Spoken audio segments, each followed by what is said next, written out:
मुख्यमंत्री देवेंद्र फडणवीस यांनी मधुकर पिचड यांचं अंतिम दर्शन घेतलं आहे। दिलीप वळसे पाटलांनीही पिचड यांचं अंतिम दर्शन घेतलेलं आहे। मधुकर पिचड यांचं काल निधन झालेलं होतं। आज त्यांच्या मूळ गावी त्यांच्या पार्थिवावर अंत्यसंस्कार करण्यात येणार आहेत। तर त्या ठिकाणी दिलीप वळसे पाटील आणि मुख्यमंत्री देवेंद्र फडणवीस यांनी पार्थिवाचं दर्शन घेतलं आहे। त्या ठिकाणची एक्सक्लुझिव्ह दृश्य आपण लोकशाही मराठीवरती पाहतोय।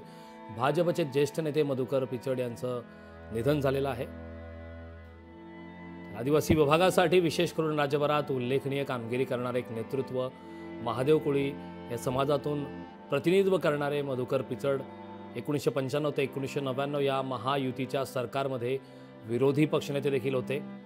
जिल्हा परिषद सदस्य, पंचायत समिती सभापती, आमदार ते विरोधी पक्षनेता, मंत्री अशा प्रकारचा मधुकर पिचड यांचा राजकीय प्रवास राहिलेला आहे। भाजपचे ज्येष्ठ नेते अशी त्यांची ओळख आहे।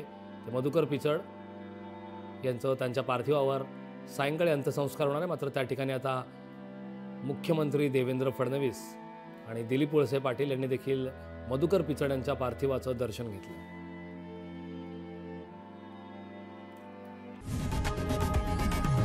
लोकशाही मराठी ऐका, पहा, जागरूक रहा।